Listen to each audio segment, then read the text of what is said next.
Hi friends, எல்லாருக்கும் வணக்கம். Video ஒன்று நம்ம போட்டிருந்தோம். அந்த வீடியோவில் நிறைய பேருக்கு நிறைய டவுட்ஸ் இருக்குது. என்னென்னு பார்த்தீங்கன்னா, மேம் நான் ஃப்ரெஷராக இருக்கேன், இந்த கோர்ஸ் எடுத்து பண்ணலாமா அப்படின்னு கேட்குறீங்க. அதே மாதிரி நான் ஆல்ரெடி இந்த ஃபீல்டில் இருக்கேன் மேம், இந்த கோர்ஸ் எடுத்து பண்ணலாமான்னு கேட்குறீங்க. கண்டிப்பாக பண்ணலாம். ஏன் பார்த்தீங்கன்னா, உங்களுக்கு பேசிக் டு அட்வான்ஸ் லெவல் இருக்கும் இந்த கோர்ஸில். ஓகேங்களா? ஃப்ரெஷராக இருக்கும் போது தாராளமாக இந்த கோர்ஸ் எடுத்து பண்ணலாம் தைரியமாக. ஏன்னா அந்தளவுக்கு நான் டீச் பண்ணுவேன். ஒரு தியரி தெரிஞ்சாவே நீங்கள் இந்த மேக்கப் அட்டன் பண்ண முடியும். நான் போன வீடியோலேயே சொல்லியிருந்தேன். அதே மாதிரி தான் உங்களுக்கு ஒரு தியரி தெரிஞ்சாவே நீங்கள் ஒரு மேக்கப் எடுத்து பண்ண முடியும். அதே மாதிரி ப்ராடக்ட் வந்து நான் எடுத்துகிட்டு வரணுமா மேம், நான் இப்போ தானே ஃப்ரெஷ்ஷர், நான் எப்படி ப்ராடக்ட் வாங்கவே இல்லையா, நான் எப்படி எடுத்துகிட்டு வரது அப்படின்னு சொல்லி கேட்குறீங்க. அது எதுவுமே வேண்டாம். ப்ராடக்ட் எல்லாமே நானே கொடுத்துருவேன். ஆன்சர் ப்ராக்டிஸும் நம்ம இங்கே கொடுத்துருவோம். எல்லாமே உங்களுக்கு A to Z நான் எல்லாமே கிளியர் பண்ணி தான் உங்களை அனுப்பிச்சுடுவேன்.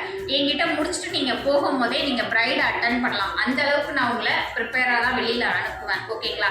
மேலும் ஏதாவது டவுட்ஸ் இருக்குது, நான் கிளியராக எனக்கு எதுவுமே டவுட்ஸ் கிளியர் ஆகலை அப்படின்னா நேரில் வந்து என்னை பாருங்கள். அப்படி இல்லைன்னா நம்பர் கொடுக்குறேன், அந்த நம்பருக்கு கான்டாக்ட் பண்ணுங்கள். ஓகேங்களா? நம்பர் சொல்கிறேன், 9025630565. என்னோட நம்பர் இது. எனக்கு கால் பண்ணுங்கள். ஏதாவது டவுட்ஸ்னால் நான் கிளியர் பண்ணுறேன். ஓகேங்களா? Thank you so much.